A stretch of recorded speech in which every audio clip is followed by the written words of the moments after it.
Halo teman-teman semua, perkenalkan nama saya Maria Claudia Dasman dari Institut Pertanian Stiper Yogyakarta, kelas Konservasi dan Restorasi NIM 22736. Oke teman-teman, langsung saja. Dalam video ini saya akan membahas mengenai gelombang elektromagnetik pada remote sensing. Gelombang elektromagnetik merupakan bagian dari spektrum yang kontinu. Gelombang elektromagnetik dibentuk oleh dua komponen magnetik serta dipengaruhi oleh sifat elektrik dan magnetik dari objek yang berinteraksi dengan gelombang elektromagnetik. Sumber utama energi dalam penginderaan jauh adalah radiasi gelombang elektromagnetik yang merupakan suatu bentuk dari energi yang hanya dapat diamati melalui interaksinya dengan suatu objek. Wujud dari energi ini dikenal sebagai sinar tampak, sinar X, inframerah, dan gelombang mikro. Penginderaan jauh dengan menggunakan tenaga matahari dinamakan penginderaan jauh sistem pasif. Penginderaan jauh sistem pasif menggunakan pancaran cahaya hanya dapat beroperasi pada siang hari saat cuaca cerah. Penginderaan jauh sistem pasif yang menggunakan tenaga pancaran tenaga termal dapat beroperasi pada siang maupun malam hari. Citra mudah pengenalannya pada saat perbedaan suhu antara tiap objek cukup besar. Kelemahan penginderaan jauh sistem ini adalah resolusi spasialnya semakin kasar karena panjang gelombangnya semakin besar. Penginderaan jauh dengan menggunakan sumber tenaga buatan disebut penginderaan jauh sistem aktif. Penginderaan jauh sistem aktif sengaja dibuat dan dipancarkan dari sensor yang kemudian dipantulkan kembali ke sensor tersebut untuk direkam. Pada umumnya, sistem ini menggunakan gelombang mikro, tapi dapat juga menggunakan spektrum tampak dengan sumber tenaga buatan berupa laser. Susunan semua bentuk gelombang elektromagnetik berdasarkan panjang gelombang disebut spektrum elektromagnetik.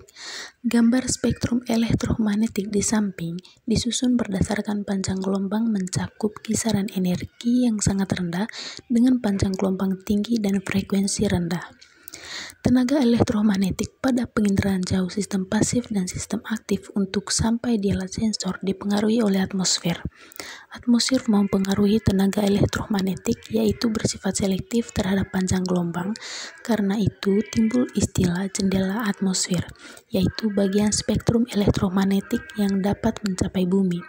Adapun jendela atmosfer yang sering digunakan dalam penginderaan jauh ialah spektrum tampak yang memiliki panjang gelombang 0,4 mikrometer hingga 0,7 mikrometer. Jadi, dari tabel diperlihatkan bahwa spektrum elektromagnetik merupakan spektrum yang sangat luas, hanya sebagian kecil saja yang dapat digunakan dalam penginderaan jauh. Itulah sebabnya atmosfer disebut bersifat selektif terhadap panjang gelombang. Hal ini karena sebagian gelombang elektromagnetik mengalami hambatan yang disebabkan oleh butir-butir yang ada di atmosfer seperti debu, uap air, dan gas. Proses penghambatannya terjadi dalam bentuk serapan, pantulan, dan hamburan yang diperlihatkan dalam gambar berikut. Sistem penginderaan jauh sebenarnya bekerja dalam dua domain, yaitu domain spektral dan domain spasial. Apabila pada suatu luasan tertentu terdapat beberapa jenis benda, maka masing-masing benda akan memberikan pantulan atau pancaran elektromagnetik yang dapat diterima oleh suatu sensor.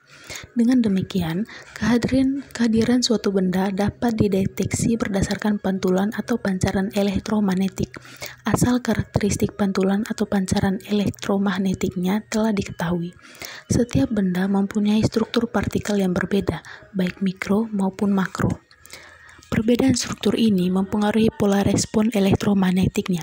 Oleh karena itu, pengenalan atas perbedaan respon elektromagnetik tersebut dapat dijadikan landasan bagi pembedaan objek. Ilmu fisika membuktikan bahwa gelombang elektromagnetik terdiri atas sekumpulan saluran dengan wilayah dan julat panjang gelombang yang berbeda-beda. Tiap wilayah elektromagnetik dengan julat panjang gelombang tertentu inilah yang disebut dengan spektrum.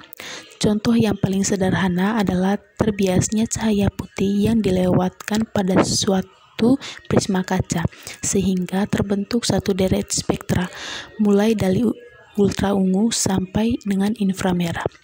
Cara benda memberikan respon terhadap gelombang elektromagnetik yang mengenai berbeda-beda dari satu jenis ke jenis lain, dan dari satu spektrum ke spektrum yang lain.